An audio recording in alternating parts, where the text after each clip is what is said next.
Thank you. Thank you, Carol. Wow, after that introduction, you want to say, I wish my mother and wife were here to hear that, and they are. So thank you for that glowing welcome. And it's always great to follow someone who's an expert speaker and has taught speech almost all their life, and Carol certainly is that. So Carol, thank you for that warm introduction. It's wonderful to be back in Bryan, Ohio, in my hometown. I love Bryan, Ohio. It's almost 20 years since I left Bryan, Ohio, and every time I come back, I'm just greeted by friends and family and familiar faces, and it's so great to see each of you here tonight. You know, I've traveled all over the United States as well as around the world, and in my travels, people often ask where you're from. And I always have the pleasure of saying a small town in Northwest Ohio that has two things that are made there that everyone knows, the Etch-a-Sketch and the Dum-Dum Sucker, right? I was even in Asia recently, and they knew what the Etch-a-Sketch and Dum-Dum Suckers were. So Bryan is also an international town or city. People know Bryan around the world based on the great rich heritage that comes from this city. And every time I come back, it's a pleasure to recollect all these memories from my formidable youth when I grew up here. And I'll tell you, what makes Bryan special, it's not so much the town, it's the people that are here in this tremendous city. And I'd like to thank a couple of those people first and foremost here tonight. Carol Curvile, you're a special person, and thank you so much for inviting me up here to come. The work that you and community advocates for healthy families are doing here in this community every single day, the lives you're changing and the impact you're making is substantial. You're so fortunate to have an organization like that right here in this community. Thank you for your sponsorship and your support. Appreciate that very much. Also like to thank the Williams County Public Library. If y'all haven't been in the library recently, I was blown away. That's not what I expected. I hadn't been there in a long time, of course, and when I came back, that is a really cool space. They're innovative. As I tell my kids, readers are leaders, and leaders are readers. And the library is doing a lot to support that here in the community, so please go and support the library. Also like to thank the YMCA. We had an event there today. Some of you I saw were there. We had inflatables that covered the entire gymnasium. We took over the Y, and it was such a crazy, great event. We had fathers and their kids and mothers and their kids just laughing, and a really great moment. We had a couple kids crying because they didn't want to leave. You know, that's always a good sign. So thank you to the Y for allowing us to take things over. And also like to thank all of the many sponsors here behind me on this screen. So many people contributed to this effort and are investing in fatherhood and our children here in this local community, and it's greatly appreciated, and that's why we're able to do this event this evening. So thank you for your support. Well, as I think about my life and my time both at Bryan and as I left Bryan, I recognize that there was a time in my life where I was given a lot of opportunity to make some choices in my youth. And 18 years here in Bryan, I had a path that took me to Clemson, took me beyond that, has now taken me around the world. But that path all started here. And when I was in Bryan, I had this time where I was really trying to consider how I could take all that I learned in Bryan and apply that to the rest of my life. And the one thing I always came back to was my parents. And I've always wanted to be able to give my parents something that wasn't material, something that would be unique. And tonight I have that opportunity. So I would just like to publicly thank you, Mom and Dad, for all that you've done in investing in my life.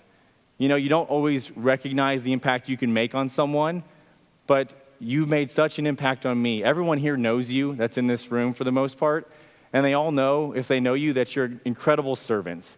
You guys give so much to your church, the community, to the people in this room, to your friends, to family, and even to strangers, and you never ask for anything in return. And your servanthood, your generosity was embedded in me and as a part of my character, and that's one reason why I'm able to do what I do today. And I'm going to change the world, as Carol said. One father and one Daddy Saturday at a time, and a lot of that comes back to you. So I'd like the room to publicly stand and give my parents a round of applause.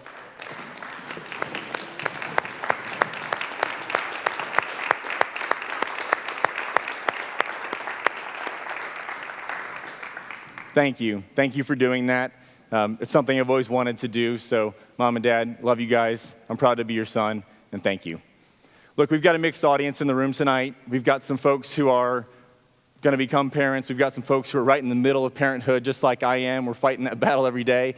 We've got some folks who are parents, but you've made that wonderful transition to grandparenthood, and Nana and Papa, as my parents are now called. So I promise you that tonight we're going to go on a journey, and that journey is going to take us through a series of conversations around some core principles of life, around parenting, and all of those, if you'll listen and allow me to share with you, will dramatically change the trajectory not only of your own life, but the life of your children or your grandchildren. I remember it like it was yesterday. It was my senior season here in Bryan, 1989. High school football in Bryan, Ohio. Nothing's more exciting than football in Ohio in the fall. I was preparing for my senior year. I'd worked my whole life up to this point. It was the first day of two-a-days hitting practice. I had trained, I had practiced, I had lifted weights, got up early in the morning to do so, even wrecked my car driving out of the garage one morning early, which my dad forgave and graciously paid for. And I had even run Killer Hill, which is out on Highway 13, I think, by the railroad tracks that you go over if you're going to Norlick Place. Ran Killer Hill to even train. My whole life was adding up to that moment where I could achieve my dream. My dream was to be a college football player at a school in Ohio. I was a one-track-minded 17-year-old with all my focus on that one simple dream. It was the first day of hitting, and sitting right here, Coach Jason Brown called me by my nickname and said, "Hey, batter, get up there and show everybody how to tackle." I'll never forget it. I got up there in the line. Brad Reinhardt was facing me. Brad was one of our star wide receivers. We collided. I picked him up and I tackled him. And when I did, his shoe landed right here in my abdomen. And it shook me to my core. It was a pain that I had never felt in my entire life. So intense that I could barely get up, but I did. And I stumbled back to the end of the line, holding my side. And Doc, our trainer, came over and started to examine me. And I said, "Doc, I'm fine. I think I bruised my ribs. I'll be okay. I'll get through it." And he's like, "You sure?" And I'm like, "Yeah, I'm good, Doc. I'm good." So I continued to practice. And then I went into our inter-squad scrimmage. And that's when things started to get bad. I was falling down. I couldn't think straight. I was so fatigued that I was asking Adam Kilgallen, who was the wide receiver, what route he was going to run before the play so I could get a jump on things, because that's the only way I could keep up at that point. I was supposed to be our star defender, and I couldn't even guard Adam Kilgallen. No disrespect to Adam. Who has the best highlight touchdown reel you've ever seen, by the way? We still show it to this day, almost 20 years later. But I was struggling mightily in the field, and when I got home, I was so exhausted. All I wanted to do was simply go to sleep. I drank an entire Gatorade because I was also extremely thirsty. And I want to say I have to thank God and Gatorade, because I was going to go lay down on the couch and take a nap. Had I done that, I probably would have bled to death and died. Instead, I got up to go to the bathroom, and sparing you the details, I urinated blood everywhere in the bathroom. And I remember yelling for my mom. I said, "Mom, come in here quick." And she comes running in, and she looks, and being the great nurse that she is, she says, "Oh, you're probably just dehydrated. That happens sometimes." I'm like, dehydrated?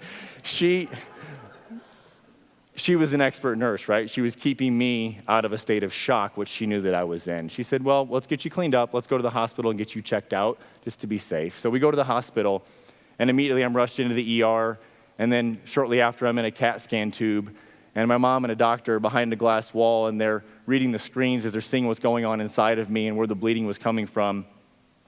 And you know that cocky 17-year-old who's confident, who had a one-track mind and a dream to play college football? It's all gone. I was a lonely, scared, afraid 17-year-old laying in that CT tube, wondering what was going to happen next. And I'll never forget it as long as I live. I looked up and I saw that glass window, and the doctor who was there, a young physician, his face went 3 shades of white instantly. And my mom broke out in tears and just started crying, and I knew I was in trouble. I was wheeled out of the CT scan, and immediately I heard the whir of the life flight landing on the helipad outside, and I was whisked into the life flight and taken to Medical College of Ohio in Toledo, where an expert team and a nephrologist who was doing ground rounds happened to be there. Divine intervention for sure. And he said, I'll take the case. And he's a young man, he's strong. We'll see if he can heal himself. And instead of taking my kidney, which they routinely would have done, they left it in. And I remained in the hospital for 7 days on bed rest and 7 more days at home. And it was at that point in my life, I came to one of my first real crossroads where I faced the tension that would become so normal in my life in situations like that, where I was armed with 2 choices. The choices were that I could either say, I'm giving up on my dream, I'm not going to go play football anymore. Certainly I had every right to do so. My injury was so severe that no one would have questioned me not returning to the field. Or I could take the hard road, which was now rehab and recuperate and recover and get myself back in shape and rejoin my team and play the rest of my senior season. And God willing, I was so blessed to be able to come back and play the last 5 games of my senior year. And it meant so much to me, so much to my team, and it was an incredible experience. But what that did, that tension moment, it caused me to reshape the perspective on my life. I now had a new philosophy, a new outlook on life, a new way of approaching my faith, a new way of approaching the choices and decisions of my life. And those choices led me eventually 12 hours away from home, no longer going to play football at a school in Ohio. I went to the national champion, Clemson Tigers, Clemson University. A little bit proud of that. I wear orange everywhere that I go as a representation. But that time at Clemson set me up for the rest of my life. I met my wife there, had amazing experiences, set my career in a trajectory that I never could have imagined. But when I was at Clemson and I first got there, I was armed with that tension moment again. I had my cleats in hand to go walk onto the football team. That stubborn 17-year-old just wouldn't let go. But something inside me said, Justin, you're done with that. I've got more for you. I've got a greater calling on your life, and football at this point isn't it. And if you obey me, I've got a new path for you. So I hung up my cleats. I obeyed that tension, and I decided to do everything else at Clemson, which led me to where I'm at today. See, many of you in your lives have also experienced that tension. That tension never goes away. It's never going to. That tension's a positive thing. It's actually meant to be managed, not eliminated. Because you see, what I understood now that I didn't understand then was that playing college football is the best thing that never happened to me.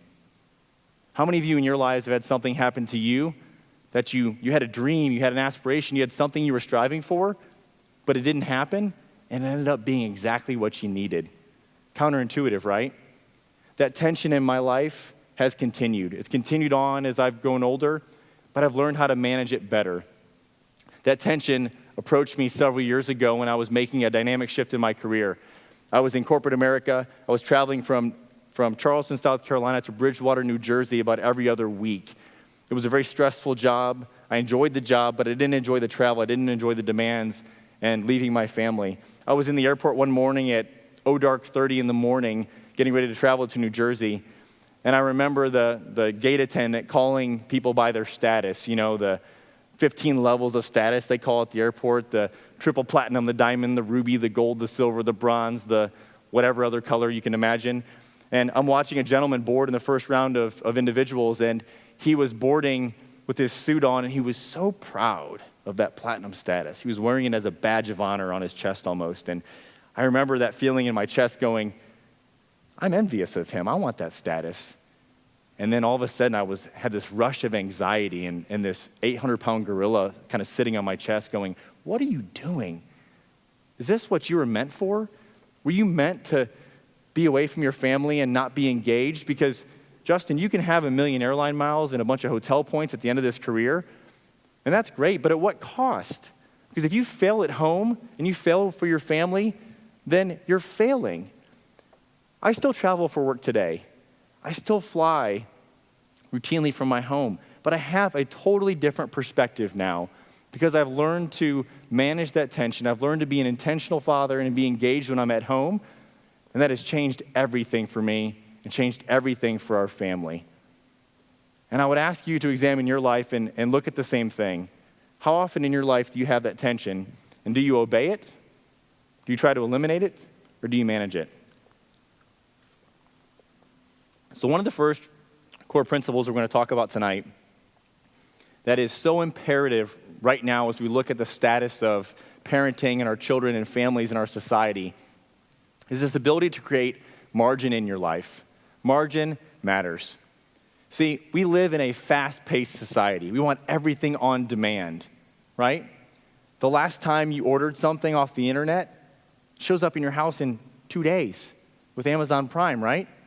2 days. I called a company not too long ago, and I ordered something. It wasn't Amazon, and they said, that'll be to you in 8 to 10 days. I said, 8 to 10 days? Who's got time for that? How do you compete with Amazon? They'll get it to me in 2 days. Why am I going to order it from you when I can just go to Amazon? And they said, well, I guess you're kind of right. We'll give you a discount, but we still can only ship in 8 to 10 days. So that's the society we now live in. We want everything on demand. We want it now. But what that creates is many of us, we have personal velocities. Mine's very high. My wife calls me extra all the time. I'm extra. I'm always extra. But my personal velocity causes me at times to live with my RPM gauge in the red. And guess what? When it's in the red too long, what happens? You get a breakdown. So many of us are living our lives in that capacity now where we're living in overdrive. And the way to manage that is by creating margin in your life. Well, how do you do that? See, margin is this concept of really creating some space in your life. It's allowing you to take the things that are not good for you and move them out, and take your best yeses and move those things back into your life. Margin is kind of like breathing room. It gives you room to breathe, room to expand, to expose yourself into life. In our household, we've got 4 kids. The morning is chaos, getting ready for school. 4 kids, getting them ready, it's nuts. Get up, get out of bed. Are you up yet? Get dressed. Here's your clothes. I need to iron this. This is wrinkled. I have 4 lunches to pack, 4 hairs to do. Well, 3 hairs to style and 1 hair to braid. My wife does that. I'm saying but you get it. You know what I'm saying. We have book bags to pack, homework to sign off on. The dog needs to go out. It's chaos, and we're all trying to get ready. And I did that for a while. It doesn't work. So to break that cycle, what we did was I created this concept of buying into this practice of early mornings. And I started by moving back a 15 minutes at a time until I got to this time where now I wake up at 4:30 or 5 a.m. every single day. I've been doing this for years now, and it's changed my life. Absolutely changed my life, because now I wake up at 4:30, and the first thing I do is I go and I do a devotional, and I read my Bible, and I spend time with God in prayer and meditation. And then I go work out, and I exercise, and I get that in. And then I come back, and I've spent time for myself. I've invested in myself, and I get my wife her coffee, and I invest in her. And then I'm ready for the kids when they start to get up. And guess what? I've created margin. It's not as chaotic anymore, because now I'm there, I'm intentional, I'm engaged during that time in the morning, which is normally very chaotic for us. It's changed everything for me. But guess what? Waking up early is so important because it's a keystone habit. Keystone habits are habits that allow you to impact other habits in your life. Because you wake up early, guess what you do? You go to bed earlier.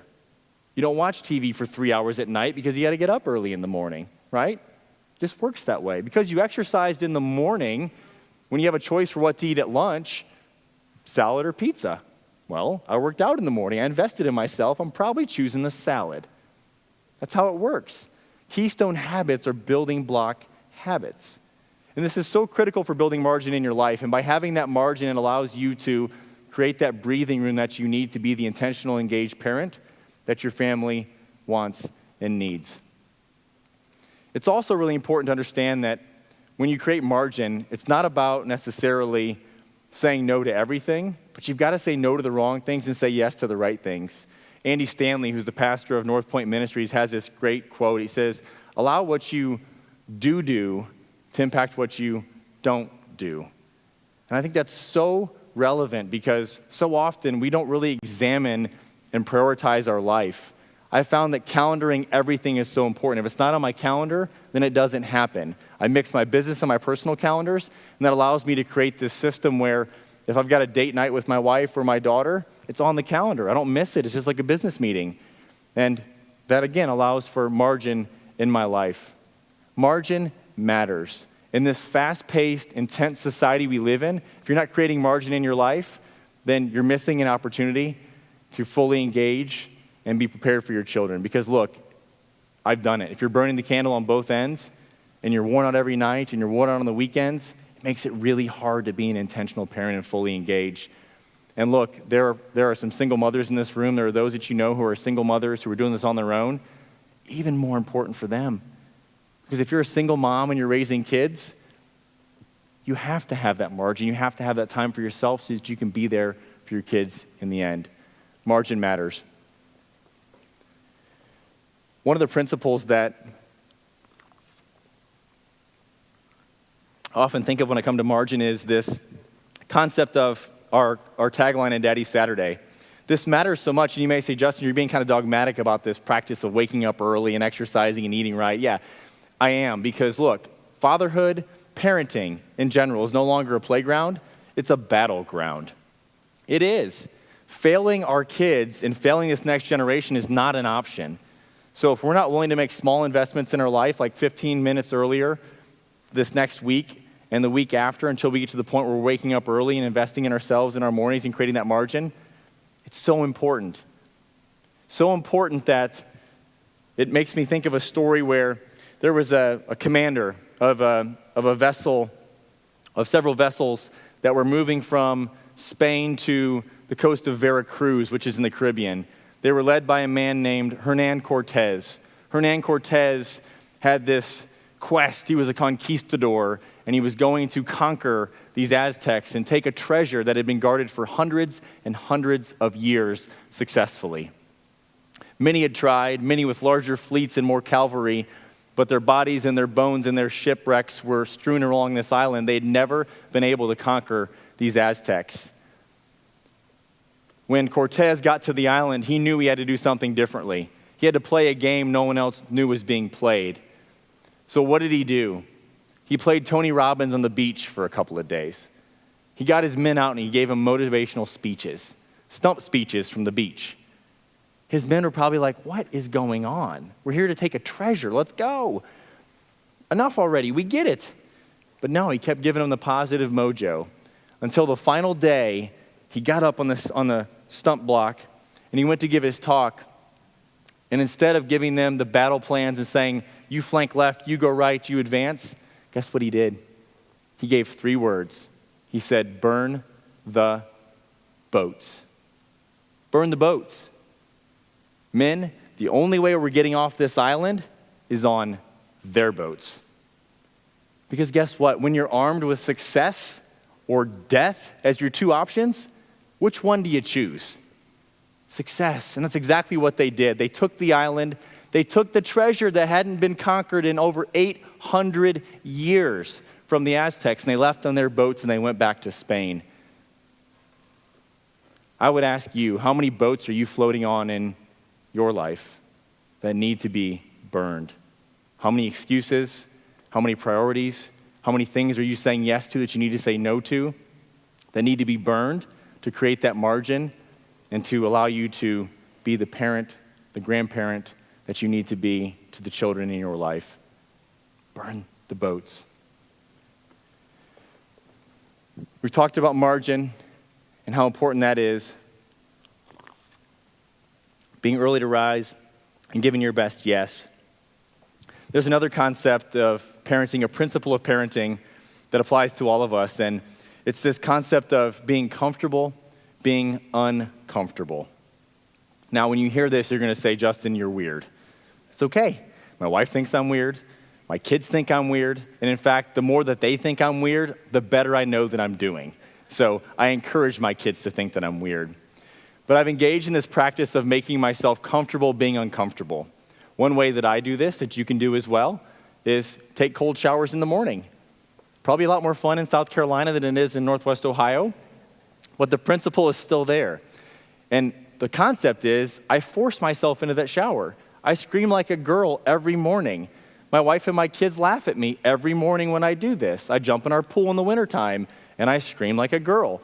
But it's the practice of putting myself in that situation of doing something that I don't want to do every single day. And you know what? As silly as it sounds, stepping into that ice cold water allows me to conquer anything that comes in my way during the day because I made myself do something that I didn't want to do. I've taken this to the entire another level, and as Carol told you earlier, I've engaged in Spartan races.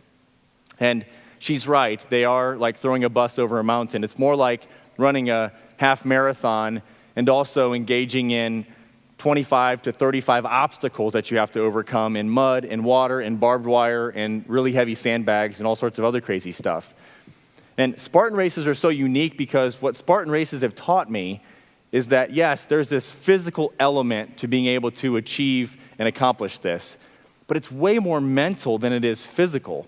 There's a mental component to this that those obstacles, it's not like running a marathon. When you finish, you're done.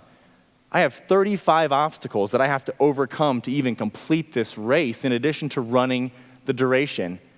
The race is so difficult that when you get done, you literally feel like you could go conquer the world. But the race is only one part of it. To even be able to do this and to do it at a competitive level, you've got to be able to train every day and push yourself to uncomfortable points to be able to do this. So every day you engage in that practice of putting yourself in uncomfortable positions, and you begin to become more comfortable and more comfortable and more comfortable being uncomfortable. Get the concept? It's imperative that you put yourself in uncomfortable positions, but here's why. Because as parents, as grandparents, as soon-to-be parents, you are going to be put in our society in really uncomfortable positions all the time. And you've got to be ready to act in those situations. You're going to have uncomfortable conversations. You're going to have to make uncomfortable decisions. You're going to have to stand out against the majority, against this sea of sameness that's taken over our country and is damaging our youth. If we're going to make the right decisions, you're going to have to be put in uncomfortable situations. And so the more you're ready for those, the better off you're going to be in making those decisions. And you also never know when you're going to be put in a really uncomfortable situation, and you just got to rise to the occasion and shine in that moment. And I can tell you from personal experience, the easier it is because you prepared yourself for it. I had this experience recently this past year where I was able to travel over to Asia, to Vietnam. And in Vietnam, I was attending this event for, in my previous role, one of our authors who was CEO of a company over there that's like Coca-Cola of Vietnam. They were offered by Coke for $2.5 billion to buy the company a few years ago, and they turned it down because they wanted to keep it private. And this company had a book launch, and so I was asked to speak at the Hanoi Opera House and give a talk, and I had a translator speaking kind of off stage. It was really an uncomfortable situation. The audience was, I was jet lagged. I flew 33 hours to be there 36 hours and fly 33 hours back. I was standing on a stage with unfamiliar people, didn't know a soul in the place except for the author I was working with. I had a translator behind me. It was really uncomfortable, but I got through that. That wasn't the uncomfortable part. The next day, I was invited to go to their company anniversary party, which they've now held for 20 years. It's also the founder and CEO's father's birthday, and they combined the two. Imagine 2 football fields in width and 2 football fields in length of a warehouse. Massive in scope. 6,000 people in this warehouse. A red carpet leading in. It's like the Academy Awards or like the Emmys in Vietnam. They had the Justin Bieber of Vietnam on stage singing. They had the pick a female, Taylor Swift of Vietnam on stage singing earlier. I got to get up there and give a presentation and had the people that I knew translating for me this time, so it was much easier. And I sat down thinking my role at this event was over until the CEO came down and said, "Justin, we'd like you to sing karaoke." I said, "Karaoke?" And she said, "Yeah, we have, after the stars are done, we open it up to karaoke. And our employees, our team members, they all practice for a year to do karaoke at this event. It's like a rite of passage." And I said, "Well, yeah, they've practiced for a year." And I just showed up, and none of y'all understand me anyways. And so, I really appreciate the honor, but I'm good. I'm good. And so she asked me a couple of times, and I thought I was going to get out of it until this entourage of men come down, and they kind of surround me. And then the MC comes off the stage, and he says, "You're next. Give me your song from YouTube. We're going to put it on the back so you have backup music. What song are you singing?" And I'm like, okay, I'm not getting out of this. They're not going to let me leave until I sing karaoke. So in my crazy mind, I thought, well, I'm from the South. In the South, we call our girls country girls. I'm in southern Vietnam right now, so I'll dedicate this song to the southern country girls of Vietnam. So I proceeded to sing Country Girl Shake It For Me by Bryan. And as you'll see here in the video behind me, I proceeded to do probably one of the most epic air guitars in the history of karaoke. And I don't know, maybe the Vietnamese will have me back for a reunion tour. I even had some backup dancers. While this is a funny story, the point I'm making is that while this may look like I'm pulling this, there's the air guitar. Well, it looks like I'm pulling this off. This was an extremely uncomfortable situation. I had also given up drinking any alcohol a year earlier, and so I had no liquid courage when I did this. This was completely stone sober. And uncomfortable situation. But you know what? All those uncomfortable situations that I had had leading up to this, I wouldn't say it prepared me for it, but it sure made it a lot easier. So you get the point, right? Put yourself in uncomfortable situations routinely. It can be something as small as taking a cold shower. Another really applicable version of this is floss your teeth every night. How many of you floss every night? Yeah, Bruce. Bruce is the only one. Mom and Bruce are the only ones that have good hygiene in this entire audience. Dave Shum. All right, we got 3. Wonderful.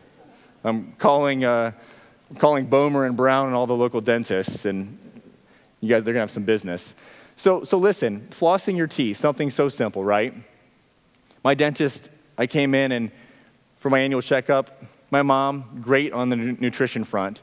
Never had a cavity in my life, muchly genetics and the way she raised me in terms of what we eat in the house.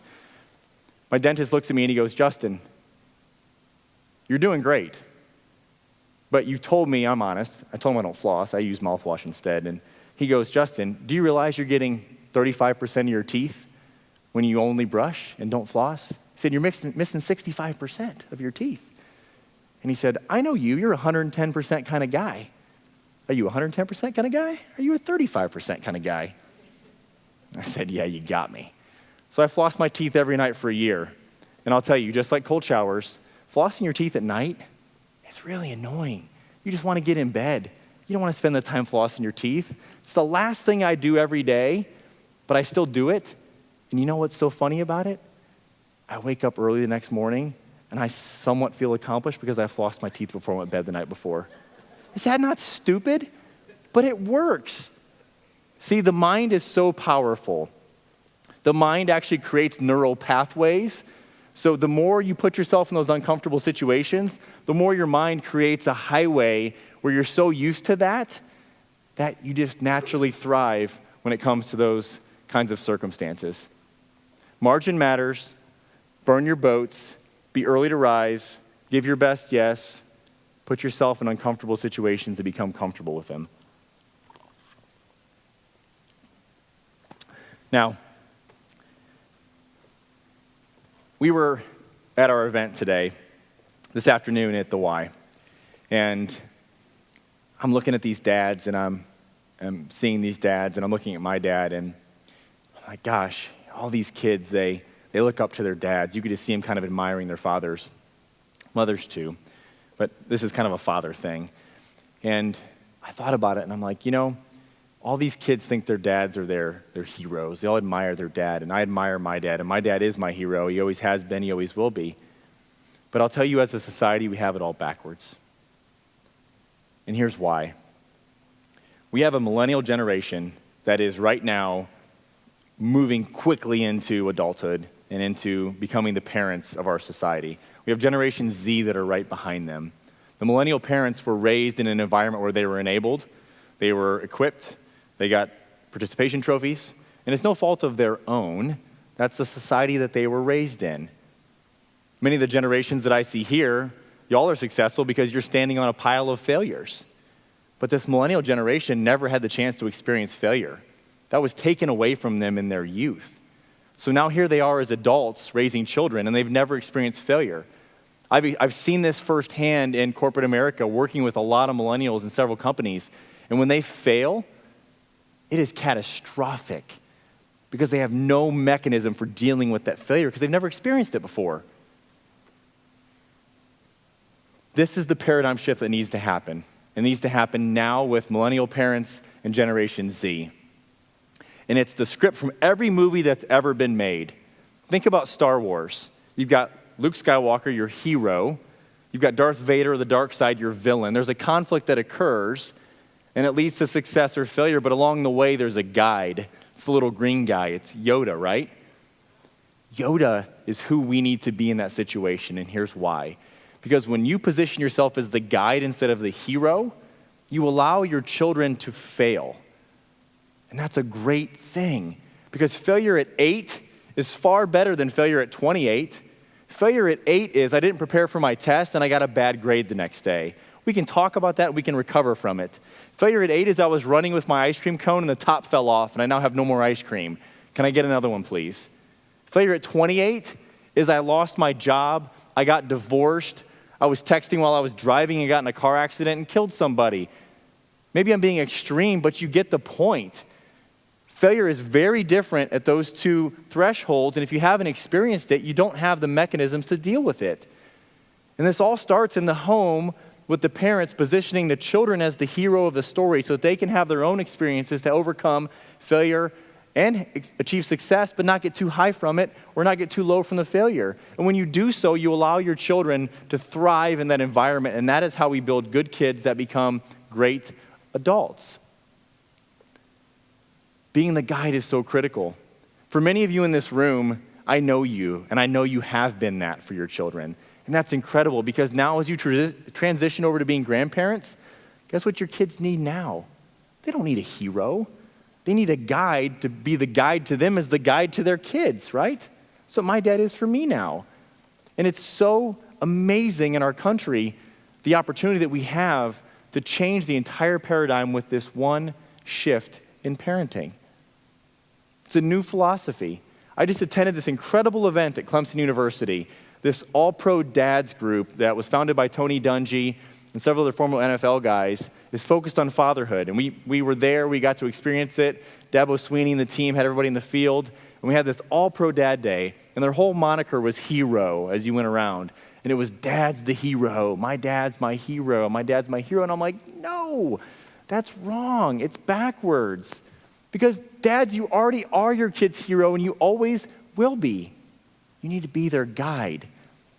Here's the other benefit from that. When you position yourself as the hero, you're not allowing your kids to have exposure to other great men or women who could help them in their life. Because you see, my dad was great at a lot of things, but he wasn't great at everything. I am like the least handy guy in the world. I can barely hang a picture frame. My wife is like Joanna Gaines. And I guess I'm kind of like Chip. I can run through walls and use a sledgehammer, but demo day is my favorite day. That's about all I can do. So by allowing myself to be the guide and positioning my kids as the hero, it allows me to open up my threshold to other men and other women that can come into my kids' life and help move them along that path towards becoming a great adult.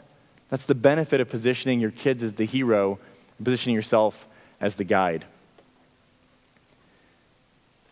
The second to final principle is I can tell my kids something 7 times, 17 times often, and they don't hear what I say. I'm like, did you hear me? And then they go and do the exact same thing that I told them not to do, right? Candy shaking your head, yes. So it happens all the time with kids. It happens with adults too. The average person needs to hear something 7 times before they fully comprehend it. And the reason why is that far more is caught than taught. Caught than taught. I had a mentor when I first came onto Pfizer as my real first corporate job out of college. His name was D. Dowis. D. Dowis was a famous quarterback at Air Force. He still holds records for NCAA passing and rushing yards. D was invited to the New York Athletic Club for the Heisman Trophy race where he finished 6th, 1 spot above Emmitt Smith. D was an American icon. When you go into Roston, Georgia, there's a big sign that says, home of Ty Cobb and D. Dowis, Heisman Trophy candidate, Air Force quarterback. D was an incredible guy. He mentored me in so many things, and D taught me everything that I knew about sales and pharmaceutical sales and how to get into a doctor's office and make the sale. But I learned far more from watching D and catching what he would put off than I did from him teaching me. I remember one moment where we were in this doctor's office, and he was a big, unto-be-named SEC school. It's our rival in Clemson, and they're chickens. And we were in this office, and this guy was the psychologist for the university, and there was another former unto-be-named school player who was in there, and he was bragging about how this doctor loved him because he was a fullback at the school, and he never played. He was a bench warmer, but he was talking about all his experiences at the school, and he was going on and on and on to Dee and I about his time at this school and playing football. And I listened with this smirk on my face because I was waiting for Dee to drop the hammer on this guy. I'm like, this is the kind of guy who's just braggadocious, and he's full of himself. And I'm like, Dee's going to come in there and talk about his records and his Heisman race. And he never did. And the guy leaves, and I said, Dee, what the heck? Why did you not just let him have it? I was waiting for that. And he goes, Justin, he needed to tell us about him far more than we needed to tell him about us. I said, man, Dee, I get it now. He was the most humble guy you will ever meet. That happened over and over and over again. People would meet him, he would never bring it up. I'm like, he's a Heisman candidate. And he would never talk about it. He was so humble. I caught what humility is like from watching Dee. His legacy still lives on. He died 2 years ago in a tragic car accident. I lost my mentor, but he's got a wife and kids, and I certainly take what he taught me and what I caught from him to my kids. But it's the same with each of you. Far more is caught than taught. That is so important to grasp. And it's so important because there are two major epidemics, dilemmas that are challenging our country probably more than anything else. If you've watched my TED Talk, you've heard about fatherlessness and the epidemic of not just the absent father in the home, but the present father in the home and their lack of engagement. If you haven't seen my talk, I'd encourage you to watch it, and I go into far more depth on the topic. But tonight we're going to talk about two other concepts. One is the fact that 1 in 5 kids in our schools here in America, school-age children, are obese. 1 in 5 kids. We have a diabetes epidemic going on in our country. It is unsustainable from a healthcare cost standpoint. It's also unsustainable, and frankly, it's unacceptable in our youth. It's unacceptable. It should not happen. And the parents are the ones that set the course for engaging our kids in this capacity. They catch everything that you do. They watch everything that you put in your mouth, what you serve, what you have in the house, how you go about the way that you handle your diet and exercise. Again, you may think I'm being dogmatic about this, but this is not acceptable in our country to have the problems that we have when it comes to the weight of our children. The average adult at this point is 20 or 10 pounds heavier than they were 20 years ago. The average adult. The average waist size is 2 inches or 2 sizes bigger, 2 inches bigger than it was 20 years ago. A retail men's store has even gotten to the point where they have changed the sizes of their suits and resized them down. So a 46 or a 44 is now a 42, just to make the men coming in feel better about themselves when they try them on. Again, far more is caught than taught. If we're going to get our hands around this problem, it all starts in the home with us managing the way that we feed our kids and show that to them. Speaking of kids, we, this past year, went to a regimen where we removed a lot of the artificial dyes that our children eat. We also took away a lot of the processed foods. We are very fortunate to have a Whole Foods close to our house, which is now owned by Amazon, so you can get a lot of stuff there. And we almost went exclusively to we call it Whole Paycheck, but Whole Foods. And I'll tell you, we did a couple of other things that were really minor and small, but our children, my wife ran into our pediatrician in Whole Foods. And the pediatrician looked at my wife and said, "Hey, are you guys okay? I thought you moved." My kids have not been to the doctor in an entire year outside of their checkup for school. Unreal. And my youngest Easton's in like a germ factory at 4 years old, right? Everybody's got snot out of their nose 90% of the time. and they haven't been to the doctor. So this works. We've done it in our home. Dyes, artificial dyes, they're outlawed in other countries, and we allow that here. Just because our country does it, or our politicians are too afraid to go against the lobby of the food companies, doesn't mean that we have to do it in our homes. It's up to us to change that paradigm and reduce the problems that we have with diabetes in our country in our youth.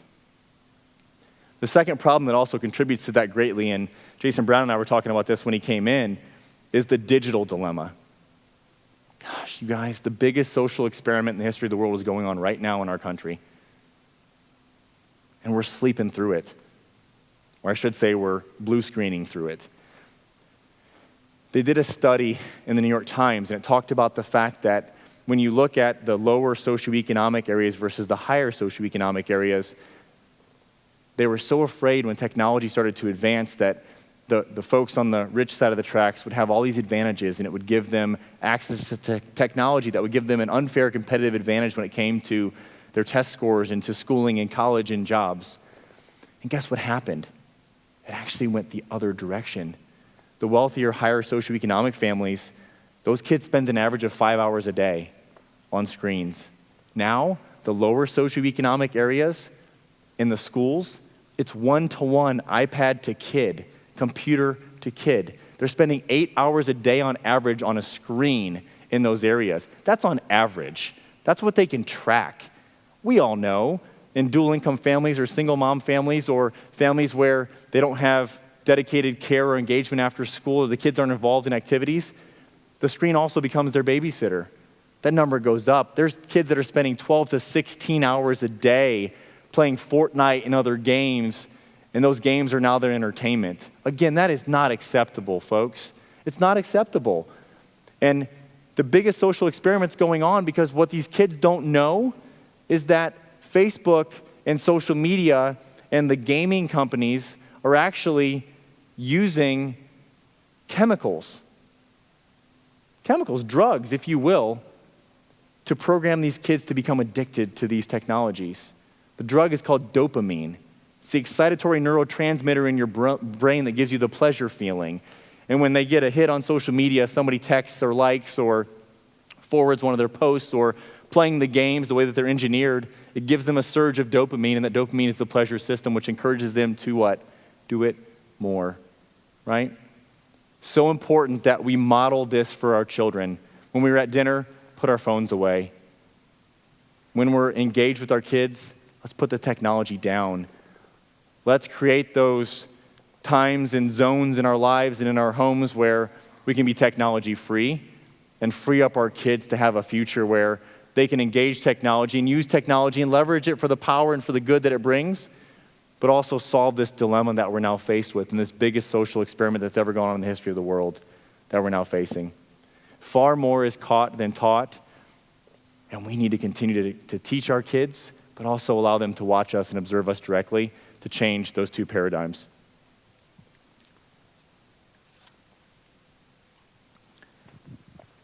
So margin matters. It's important to be comfortable becoming uncomfortable. It's also really important that we solve the digital dilemma, the diabetes dilemma, and that far more is caught than taught. I'd like to end by saying that we all have an opportunity to set a bold vision, to cast a vision for what we want our families, our children, our grandchildren, and this next generation to look like.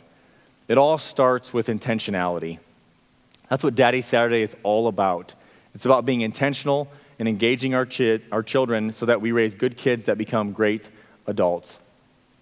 Daddy Saturday started out of my backyard because my amazing wife decided to become an entrepreneur and work at her bridal boutique mostly on Saturdays. Those Saturdays afforded me the opportunity to be home with my kids and engage them in activities and all sorts of crazy and fun things that we started to do, and it evolved into more than just us.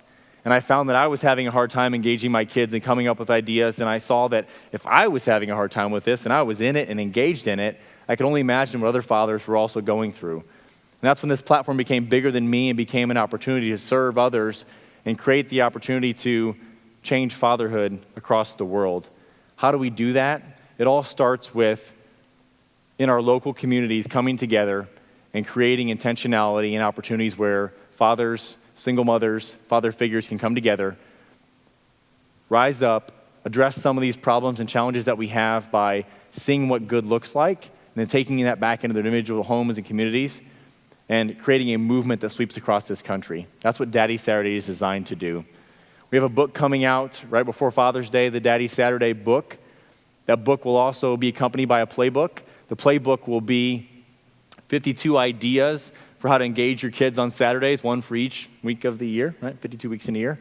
And the book will be a digital format, which is going to be so cool because you can literally go in there, and if it says water balloon fight and bunch of balloons, it's like this water balloon thing where you can blow up like 130 seconds. If you've seen those, they're so cool.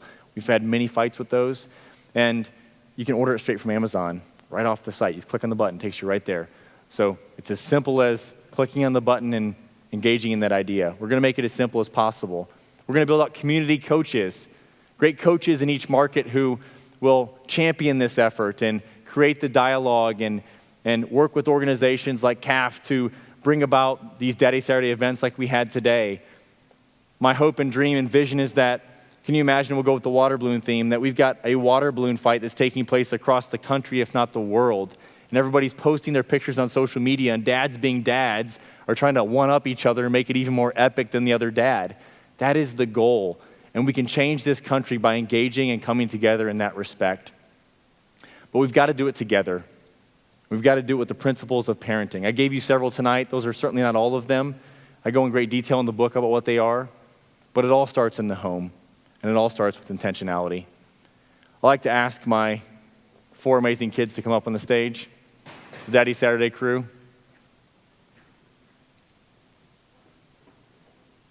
And while they're doing that, I'd like to thank my wife. Heather is an amazing woman. She's an incredible wife, a devoted mother, and she's also an amazing entrepreneur. You know, it's incredible when you meet someone and, you know, they say that there's only one person for you. There probably is only one person for me. She does say that I'm extra all the time, and she puts up with so much. And I cannot tell you how grateful I am to have such an amazing wife by my side. And while I talk about Daddy Saturday a lot from my perspective as a father, there is no way that I could do this without my wife beside me. And I often say that, you know, she got her MRS degree. It's what she says she went to school for. And she says she accomplished that when she married me, but I kind of flipped it around and said, well, I got my MR degree when I really married you, because she is a successful businesswoman and a great entrepreneur, and she is just an incredible wife. And so thank you, honey, for all that you do for our family. I'll introduce the crew. Hayden Olivia, oldest daughter, 11 years old. Hayden is a hip-hop superstar. She has moves that are almost as good as mine. And I'll tell you, I perfected many of my moves right here on this stage when I was in Light Shines in Bryan High School. Bruce and Marty Manette remember. They saw some of those performances. Hayden, we did not have the floss or the chute back then. No, we did not. So I took Hayden on a trip. I'll give you a quick short story. This is something else, so this will be a bonus round. One of the things that you can do with your kids and your grandkids, encourage your kids to do, is I had an amazing CEO that I met, and I was telling him about Daddy Saturday, and he said, Justin, that's great. Want to take it to the next level? I said, of course. Like, what do I have to do to take this to the next level? And he said, I have 5 boys, and he told me about their stories. They're all wildly successful kids, just great kids. And he was a CEO who made millions, lost it all, went bankrupt, made millions again, lost it all, made millions again, and then got divorced after 25 years of marriage. His kids had every reason to be screw-ups, right? They had plenty of opportunities in that journey to go the other direction, and they weren't. I said, what do you think really did it for you? And he said, Justin, I took this concept of, which I've now deemed winners travel, and I traveled with all of my kids at 10 years old, 13 years old, and 16 years old, and we did one-on-one trips. And we did 10 years old anywhere in the U.S., 13 anywhere in the world, and 16 anywhere in the world. I revised that a little bit, and we did 10 in the U.S., we'll do 13 anywhere in the surrounding islands, and 16 anywhere in the world. But I've committed to that and been very blessed to have the means to be able to do that. You don't have to go that extreme. The concept is the one-on-one trip.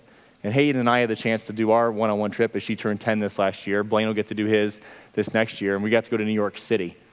And it was an amazing trip. We watched 3 Broadway shows in 3 nights. We saw Wicked, we saw Dear Evan Hansen, and we saw School of Rock. We ate at great restaurants. She got to see the city. I said, Hayden, what do you think of New York? She said, it's big and it's dirty. I'm ready to go home. But she had an incredible perspective. And probably my favorite part of the entire trip was we did this hip-hop tour. We get to tour the birthplace of hip-hop and go to the Apollo Theater, and she's this hip-hop dancer, so I'm thinking this is going to be great, and she's into it, and she's learning all about it, and we got to this museum. We're all in the lobby, and they put this, they had a break dancer there, and he showed us some moves, and they put a jukebox out, and they said, okay, now it's your turn. Let's make a circle, and everybody has to get in and do their dance. So Hayden and I were like the last two people, and Hayden goes, and she just breaks it down and just kills it. I mean, just kills it. And so now it's my turn. So I get in there and I do a couple of moves and I lay on my back and I spin around and do a breakdance move and like pop a pose. And Hayden was absolutely mortified. And I again achieved my mission, right? I embarrassed my daughter in public, which I'm very good at. So Hayden Olivia is a superstar and is, being the only girl, certainly the princess of the family. And you know, what's also great about Hayden is she's gotten to the age now at 11 where there are times where she doesn't join us for Daddy Saturday. She may want to do something else with a friend. She has hip-hop sometimes on the weekends. So sometimes it's just the three boys and I, and that's okay. And I'm fine with it. And many of you may be asking the same question, like, how do you do this every weekend? And what if your kids are older? It's fine. We have so many times that we are engaged that it makes it completely fine when she wants to do her own thing. And oftentimes I find she wants to be with us anyways. Blaine Coleman, the Blaine man, is my next son. Blaine is 9. Blaine is, we call him the Blaine man. Bullet Blaine is another name for Blaine. I've also found that one of the most difficult things about parenting is parenting the you out of your children. Blaine, if I had a clone, is my clone. He is exactly like me when it comes to personality, except he has way more potential than I ever had in his right finger. Blaine is going to be a world changer, and he's got a personality type that will allow him to break through any barrier that stands in his way. Blaine has this really unique gift where he just naturally can pick anything up. Anything that comes his way, technology, sports, he just can get it. And that gift can also be a blessing, which we're working on. It can also be a burden. And we're working on that. But we're going to get through it. And Blaine's got tremendous potential. The Blaine man. Mason is my next son. Mason is my 6-year-old. Mason has one of the sweetest demeanors about him. One thing I love about Mason is when we are with other families and other kids, you'll just find Mason, he'll gravitate towards the younger kids, and he's leading them. He's doing stuff with them. He's attentive to them. He's engaged. He's involved.